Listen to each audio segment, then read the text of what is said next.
జీవితంలో మనం తీసుకున్న కొన్ని నిర్ణయాలు మన్నే మార్చేస్తుంది. 2019లో నేను ఒక నిర్ణయం తీసుకున్నాను.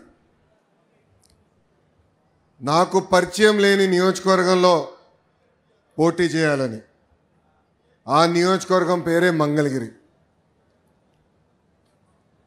ఆనాడు అతి తక్కువ సమయం ఉన్నందుక నేనేంటో మీకు అర్థం లేదు, మీ సమస్యలు ఏంటో నేను తెలుసుకోలేకపోయా. 20 రోజుల్లో నేను వచ్చిన 20 రోజులకి ఎన్నికలు అయిపోయినాయి. 5300 ఓట్లతో ఆనాడు నేను ఓడిపోయా. ఓడిపోయిన రోజు బాధ కలిగింది. రెండో రోజు నుంచి ఆ బాధ ఆవేదన నాలో కసి పెంచింది. ఇంకా కష్టపడాలి, మంగళగిరి ప్రజల మనసు గెలుచుకోవాలి, ఏ మెజారిటీ అయితే ఓడిపోయినో దాని పక్కన ఒక 0 పెట్టుకుని గెలవాలి అనే లక్ష్యంతో ఓడిపోయిన మరుసటి రోజు నుంచి నేను మీకోసం పనిచేశా. తెలుగుదేశం పార్టీ నాయకత్వంతో దాదాపు 26 సంక్షేమ అభివృద్ధి కార్యక్రమాలు మంగళగిరి ప్రజల కోసం మేము చేస్తాం జరిగింది. మీకు ఆరోగ్యం బాగాలేకపోతే ఎన్టీఆర్ సంజీవిని పేరుతో మంగళగిరిలో ఒక క్లినిక్, తాడేపల్లిలో క్లినిక్, దుగ్గరాలకు ఒక మొబైల్ క్లినిక్ పెట్టి ఉచితంగా చికిత్స కాదు మందులు కూడా ఈరోజు కూడా మేము ఇస్తున్నాం. ఎక్కడన్నా నీటి సమస్య ఉంటే వాటర్ ట్యాంకర్లు పెట్టి నీళ్లు తోలాం. పిల్లలకి బాగా చదువుకున్నారు, ఉద్యోగాలు ఉపాధి కావాలంటే వాళ్ళకి స్కిల్ డెవలప్మెంట్ కూడా ఆనాడు మేము చేశాం.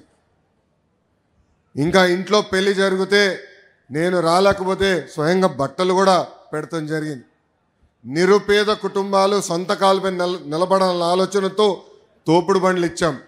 మహిళలకి ఆర్థిక స్వాతంత్రం రావాలని కుట్టు మెషినే కాదు ట్రైనింగ్ మరి ఇచ్చి కుట్టు మెషిన్ అందజేసి ఈరోజు వాళ్ళ పని కూడా మేము కల్పిస్తున్నాం. కోవిడ్ వస్తే ప్రభుత్వం అని మర్చిపోయింది, కానీ ఆనాడు నేను మర్చిపోలేదు. ఆక్సిజన్ కానీ మందులు కానీ అమెరికా డాక్టర్ల ద్వారా ఆన్లైన్లో చికిత్స కూడా అందజేశాం. అవసరమైన మందులు ఇచ్చాం. ఇట్లా 26 సంక్షేమ అభివృద్ధి కార్యక్రమాలు మంగళగిరి ప్రజలకి నేను చేశాను. అది మీరు చూసి మొన్న జరిగిన ఎన్నికల్లో అందరికీ దిమ్మ తిరిగే విధంగా 91,000 మెజార్టీ నన్ను గెలిపించి మీరు నన్ను శాసనసభకు పంపించారు. 2024 ఎన్నికల్లో నేను ఒక కార్యక్రమం, రచ్చబండ కార్యక్రమం పెట్టుకుని మీ దగ్గరకు వచ్చా. అక్కడ పార్టీ జెండాలు లేవు, బ్యాక్ డ్రాప్ లేవు. సరదా కూర్చుని నేను చెప్పాల్సిన 10 నిమిషాలు చెప్పి మీ సమస్యలు తెలుసుకుని ఆనాడు స్పష్టమైన హామీ ఇచ్చా. దాంట్లో భాగంగా మీరందరూ నన్ను కోరారు. 2.5 దశాబ్దాల నుంచి ఇది ఒక కళ, మాకు ఇంటి పట్టాలు మాకు కావాలి, మీరు ఏం చేస్తారో మాకు తెలియదు, ఆ పట్టాలు మటుకు మాకు ఇప్పించండి అని మీరు చెప్పారు. అది ఇప్పుడు కూడా నా బాగా గుర్తు.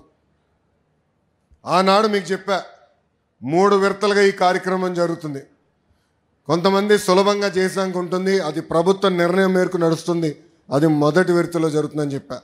రెండవది ఎండోమెంట్ భూములు, ఇంకో పక్కన రైల్వే భూములది ఇంకొంచెం సమయం పడుతుందని చెప్పా. అతి కష్టమైన పని ఈ కాలువ పైన ఉన్న ఇల్లు కానివ్వండి, అటవీ భూమిలో ఉన్న ఇల్లు, అది అందరితో మాట్లాడాలి, 2-3 సంవత్సరాలు పడుతుంది, బట్ నేను చేసి తీరుతానని ఆనాడు హామీ ఇచ్చా. కరెక్ట్గా 10 నెలలు అయింది ప్రజా ప్రభుత్వం ఏర్పడి. 10 నెలల్లో మొత్తం ఎన్యూమరేషన్ చేశాం, ఇంటికి కొలతలు తీశారు. అధికారులే కాదు, అన్ని పార్టీలకు సంబంధించిన నాయకులు వచ్చారు, కొలతలు తీశారు, వివరాలు కనుక్కున్నారు. ఆ వివరాలు తెలుసుకున్న తర్వాత నేనే స్వయంగా రెవెన్యూ మంత్రి అనగాని సత్యప్రసాద్ గారితో, గౌరవ ముఖ్యమంత్రి గారితో అనేక సార్లు మాట్లాడి ఏకంగా అది క్యాబినెట్కి తీసుకెళ్ళి క్యాబినెట్లో ఆమోదం తెలిపిన తర్వాతనే ఈ కార్యక్రమం మన ముందలు తీసుకెళ్లే పరిస్థితి. మీరందరూ ఒక్కసారి గుండెపై చేపెట్టి ఆలోచించారు. గత 2.5 దశాబ్దాలుగా మీకున్న కళ ఇది. అనేక మంది నాయకులు మీరు కలిశారు. జిరాక్స్ ప్రింటింగ్లకే విపరీతంగా ఖర్చు అయిపోయింది, కాగితాలు ఇచ్చేదానికి ఖర్చు అయింది. అలాంటిది వేదికమైన నాయకులందరం మేము కష్టపడి, మీ దగ్గర ఒక బాటిల్ నీళ్ళు కూడా మేము తాగలేదు, మీకోసం కష్టపడి అవినీతి లేకుండా ఈరోజు మీకు ఇల్లు పట్టాలు మేము ఇస్తున్నాం.